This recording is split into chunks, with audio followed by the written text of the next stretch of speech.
We all know the dam problem.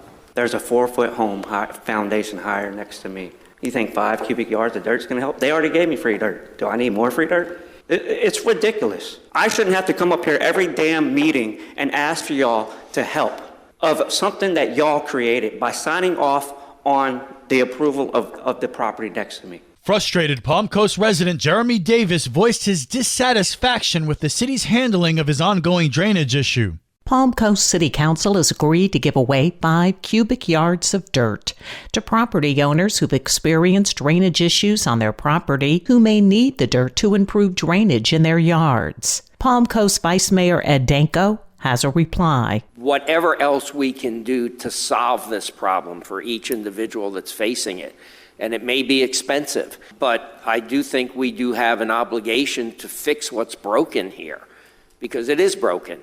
And you can see the frustration in that man every time he comes in here. Then there was an exchange between the Drainage Committee chairperson, Dana Stansel, and Councilman Danko. We just can't let people hang out there and turn our backs.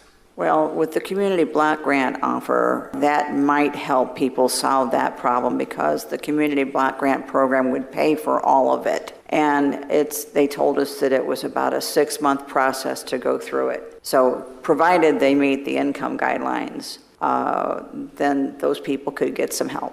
Yeah, that's a good step. But, consider those people that may not meet those income deadlines. Why should they have to reach into their own pockets to fix a problem they didn't create?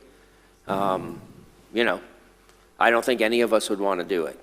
Yeah, I agree, but we don't have, at the moment, resources to be able to help everybody. Sure. So we're doing the best we can to help those that we can help. Yeah, but I'm hoping you can get the building community, to step up further now and maybe provide some of those resources. We can keep certainly trying. Would get a lot of credit from the public for doing that. The council unanimously approved the immediate measure to provide homeowners with the free dirt.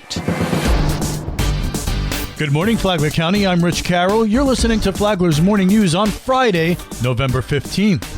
An undercover sting operation ends with 8 arrests. A 4-month undercover sting operation named Operation Heartbreaker 2 has led to the arrest of 8 people ranging in age from 18 to 83, involved in inappropriate acts with children. Flagler County Sheriff Rick Staley. My message to the community, especially the perverts, if you think that you can prey on our children, you never know who you might be talking to behind a keyboard that's really an undercover law enforcement officer.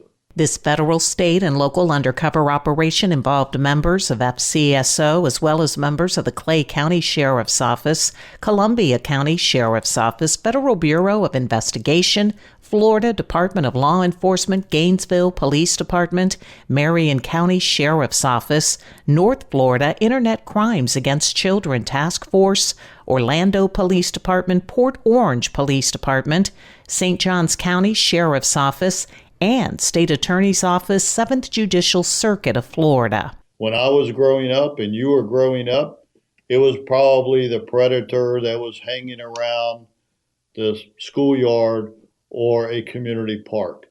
That's not how they operate today. Today they operate in the dark web, on the internet, trying to solicit and encourage your child to meet them. And that's never going to end well. Flagler County Sheriff Rick Staley. For Flagler's Local Morning News, I'm Karen Johnson. This local news is a service of Flagler County's Toyota dealer, Beaver Toyota US 1 St. Augustine, here to wow you. It was a really challenging time to lead without knowing exactly everything that was going on. Last week's Free for All Friday featured now retired Flagler County School Board member Colleen Conklin reflecting on her 24 years of service on the board. The COVID-19 pandemic came up during the conversation. Conklin called it a scary time. We had kids in ICU. We lost Tom Russell, a wonderful giant leader of a man, our principal at FPC from COVID. And really, every night you put your head down, you just prayed to God. You kept kids safe and staff. A lot of people don't realize just how fearful even our teachers were, and our, custodial, and our bus drivers, and our cafeteria workers who were dealing with their own family issues at home. Mm-hmm. A lot of people don't talk about the kids who lost grandparents and parents and aunts, and it was a difficult time. Conklin credits Flagler County students for their resiliency in the face of a global pandemic. I think it was challenging for a lot of young people. That loss of social interaction, we saw that was critically important. Mm. We did everybody did their best with online learning. But I think what came out of that is we realized there's nothing like the interaction when you're in a classroom, the relationship with a teacher.